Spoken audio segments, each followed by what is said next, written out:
Hello दोस्तों, एक question लेकर आया हूं मैं डिस्काउंट का। ठीक है, इस क्वेश्चन में बोला है कि भाई किसी पंसारी ने अपने जो चीजें थी उनको खरीद मूल्य पे 80% बढ़ाकर बेचा, एमआरपी बेची उसकी 80% बढ़ाई उसकी कॉस्ट प्राइस पे। फिर उसने बोला उस पर जो एमआरपी लगाई उसके ऊपर उसने X% की छूट दे दी, तो उसको 8% का लाभ हुआ। तो अब इसको हम कैसे करेंगे, देखिए जैसे उसमें 80% है, 80% को हम क्या लिख सकते हैं 4/5।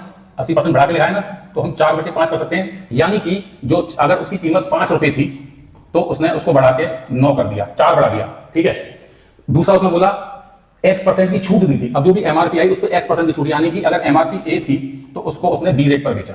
ठीक है, क्योंकि यही हमें कैलकुलेट करना है। फिर उसने कहा उसको 8% का लाभ हुआ, प्रॉफिट हुआ।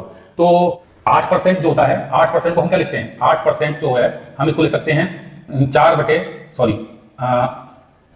2/25। ठीक है, 8% को हम 2/25 लिख सकते हैं। इसका मतलब 25 रुपए की जो चीज थी उसको 8% का प्रॉफिट हुआ तो वो 27 में बिक्री होगी, तभी उसको 8% का फायदा हुआ।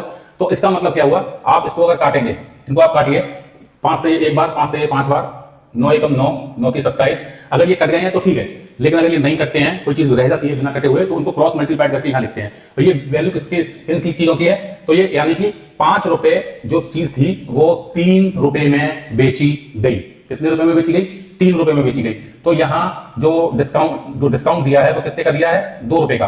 तो 2 रुपए का डिस्काउंट दिया है कितने रुपए पर, 5 रुपए की चीज पर। तो ये परसेंटेज में लगाएंगे तो ये कितना हो जाएगा, ये हो जाएगा 40%। ठीक है, तो 40% का डिस्काउंट दिया होगा उसने, तब ये चीज इतने में बिकी। और मेरा ऑप्शन डी करेक्ट आंसर है।